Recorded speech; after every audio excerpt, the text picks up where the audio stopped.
Miq, do të flasim për një lajm tragjik që ka ndodhur ditën e djeshme në Vjenë. 4 persona kanë humbur jetën si pasojë e rrëzimit të një skele në një kantier ndërtimi. 3 prej të cilëve janë shqiptar nga Kosova, njëri paraprakisht viktima e 4 ende nuk është saktësuar sipas autoriteteve, dyshohet se është nga Bosnia apo Novi Pazar, ende nuk kemi një saksim. Megjithatë, për fat keq janë 4 viktimat. Për momentin 3 shqiptarët që kanë dëruar jetë për fat keq sipas portalit Info janë identifikuar si Pajtim Bajrami, Aslan Musliu dhe Istef Zekaj. Por për detajet, duke shprehur këshillimet familjarëve, për detajet e këtij aksidenti tragjik do të flasim me gazetarin kolegun Bebi Aliti në Austri në Vjenë. Zoti Aliti, përshëndetje dhe faleminderit. Përshëndetje. Një lajm i keq tragjik që i ka tronditur të gjithë shqiptarët që kanë mësuar prej mbrëmjes së djeshme. Por çfarë informacionesh ka aty, si ka ndodhur, informacionet burimet zyrtare, por edhe ato mediatike që ende nuk janë konfirmuar? Shumica e informacioneve të cilat tani dihen, unë do të dëshiroja që të sjell disa informacione të cilat momentalisht nuk janë të publikuar apo të dhëna nga autoritetet. Do të shpalosi disa informacione nga disa portale austriake, fjala është, të cilat japin disa detaje nga disa persona të cilët kanë qenë aty afër. Ajo që është më rëndësishme është përshkrimi i ekipeve shpëtimtare në momentin e arritjes në vendin e ngjarjes. Punishtja ka qenë në një vend jo të përshtatshëm për të intervenuar ekipet e shpëtimit. Është dashur të largohen nga rrhiqe, është dashur të largohen ndyrë në mënyrë që t'i afrohen punishtes. E dyta, pra sipas paraprakisht kushtet nuk kanë qenë le hapësirë aty për shkelje. Sigurisht, fjala është për rrethinën e punishtes. Pjesa e dytë që është shumë interesante dhe është jo e mirë, ka qenë se punëtorët të cilët kanë punu poshtë në fakt kanë bërë betonimin e pjesës së poshtme, ndërsa skelet komplet, do të thotë nga pjesa e përmend një lartësi mjaft e madhe, kanë rënë faktikisht mbita. Dhe në këtë mënyrë, ashtu siç përshkruhet, faktikisht i kanë barros në beton, do të thotë këta persona. Ekipet e shpëtimit kanë pas sfida të shumta për arsye se përpos largimit të skeleve, do të thotë të pjesës së metalta, drasave, druve, është dashur në mënyrë urgjente që të nxirren të gjallë ose të vdekur në mënyrë që betoni mos të ngrihet dhe të mos të mbesin viktimat në beton. Kjo ka qenë diku rreth 2 orë gjysmë pas ekipeve shpëtimtare. Paramendoni përpos edhe me dur kanë hjek beton nga sipërfaqja ku janë munduar të i shpëtojnë këta persona. Faktikisht këta 3 persona të cilët i përmendëm me emër janë të konfirmuar, edhe 4 është, edhe një është i lënduar rënd, ka thyrje të boshtit të kurrisit, ka lëndime në kokë dhe në pjesë të tjera të trupit. Sa përket pyetja më shpesh që është duke bërë është siguria në punishte. Shikoni, në Austri ekzistojnë rregullat strikte të punës. Jo në punishte, por edhe si vizitor nëse hyn në një fabrikë, do thotë edhe nëse nuk ka asnjë rrezik për ndonjë lëndim, ti duhet patjetër të vishesh me rroba sigurie. Mirë po, askush askujt nuk mund të qëndrojë gjithmonë mbi kokë dhe të shikon se çfarë po bën. Këto çështje të sigurisë mbeten çështje mbrëm deri në orën 23 të natës, kanë qëndruar ekipet e inspeksionit dhe ekipet e ndryshme për të shikuar dhe konstatuar shkaqet e rrëzimit të këtyre skeleve. Deri tani nuk ka ndonjë konfirmim zyrtar, presim që në ditët e ardhshme të kemi informacione më të shumta se çfarë në të vërtetë ka ndodhur. Po paraprakisht bëhet fjalë për ishin punëtor, ishin pronar, pra shqiptarët që ndruan jetë atje, ishin një kantier, domethënë provizor aty apo ishte një firmë që nuk është se ishte diçka pra një improvizim i momentit për ndërtimin për riparim apo ndërtim të një godine. Pra kemi të bëjmë me profesionist në këtë. Ende nuk ka informacion nëse kujt i takon firma, cila firmë është.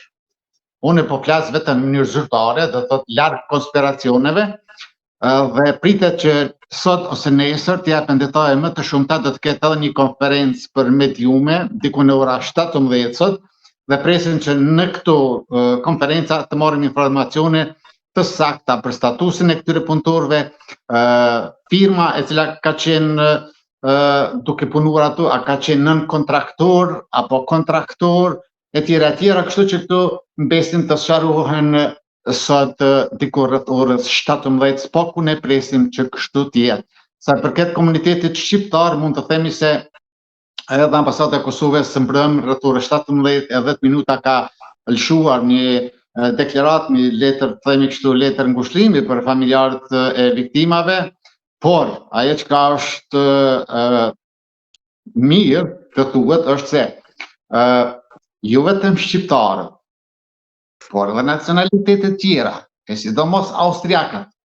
Nëse shikojmë komentet në për portalet të ndryshme, do thotë kemi komentet të cilat shprehin keqardhje, ngushëllime, etj. Do thotë këto tragedi, spoku në Austri, nuk janë të përkufizuara vetëm në aspekti nacional, edhe pse neve na prek më shumë, mirë po këto përfshin edhe një aspekt shumë të gjerë njerëzor.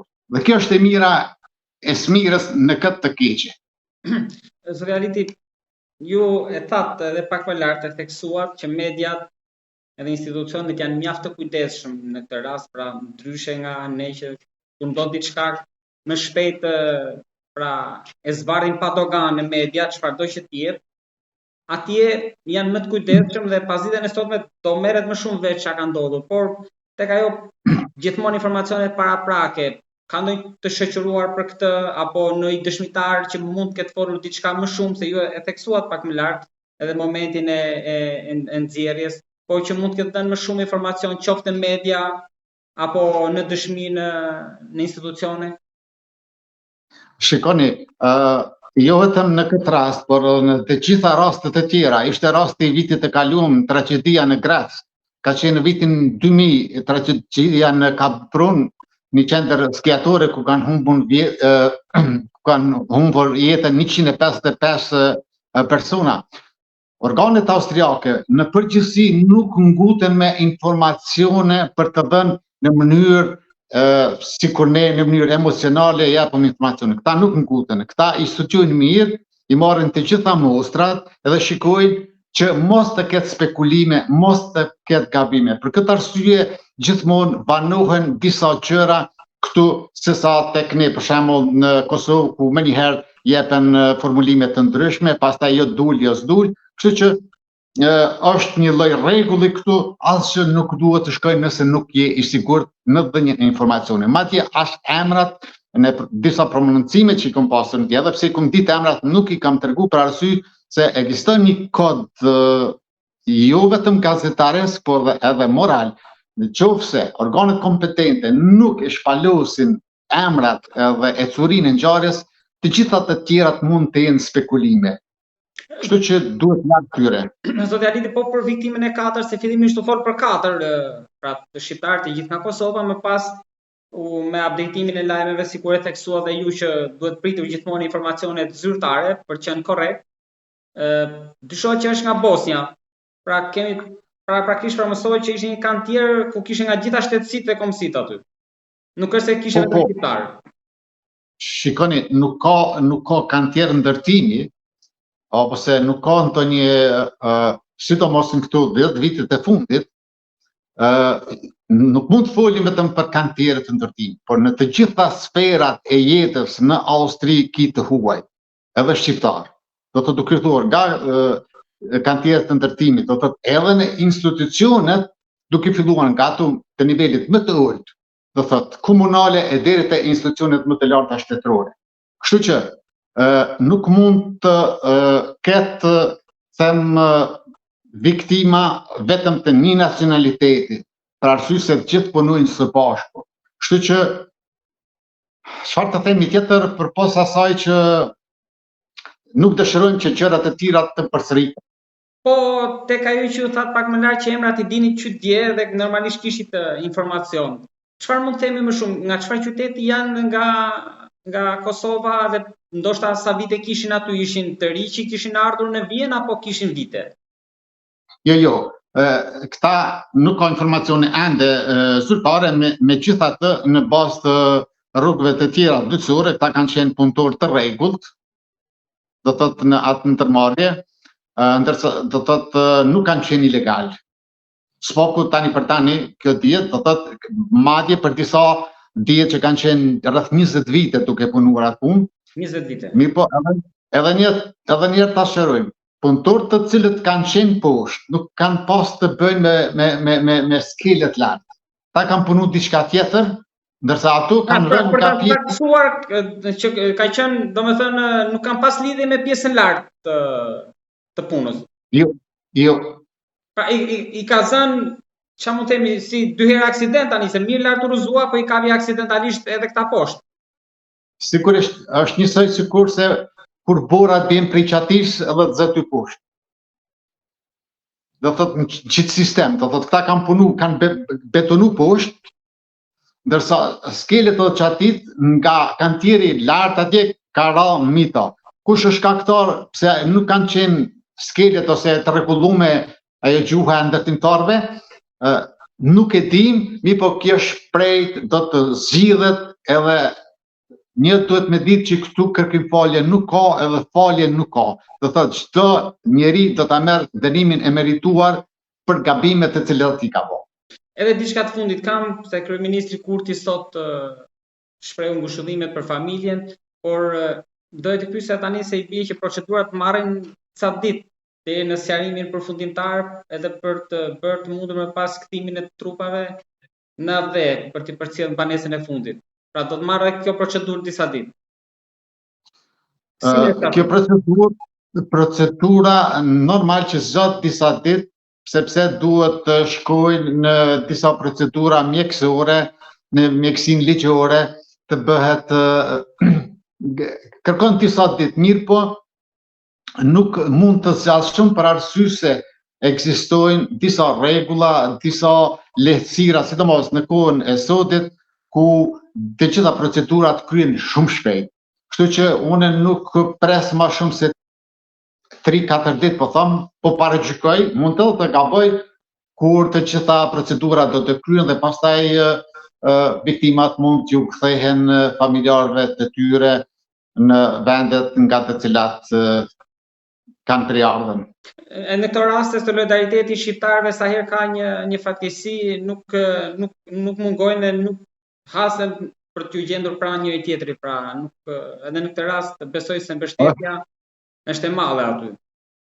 Sigurisht, nëse ka nevojë diçka për familjet e tyne, ose siç kanë ndodhur disa raste këtu, kanë qenë para 20 vite, 30, komuniteti shqiptar në Austri është mjaft mirë I organizuar. Qysh tani kemi oferta nga shumë shoqata, grupacione të ndryshme për ofrimin e ndihmave. Mirë, po momentalisht derisa të mos sqarohet, do të mos të kryen procedurat shtetërore me kufoma, do thotë ne nuk mund të bëjmë asnjë hap. Edhe pse për këtë gjë s'ma mërmenja që do të ketë nevojë për arsye se organet austriake I kryjnë këtë punë përmes ambasadës së Kosovës në Vjenë, kështu që nuk ka këtu diçka problematike. Duke shprehur edhe ngushëllimet familjarëve, zoti Halidi, unë të falenderoj shumë për këtë bisedë dhe për informacionin që ju ndat me publikun tonë. Për këtë ngjarje të rëndë që është e dyta brenda pak kohësh, sepse edhe vitin e kaluar në mos gaboj, mos jam I gabuar me kohën, në Gjermani kishim një tjetër rast ku shqiptarë nga Shqipëria në Hamburg pas rrëzimit të një skele, pra ndëruan jetë fatkeqësisht. Kështu që duke uruar që tragjedi të tilla të mos kemi më, të falenderoj shumë për bisedën. Ju falenderoj edhe juve edhe ju uroj çdo të mirë.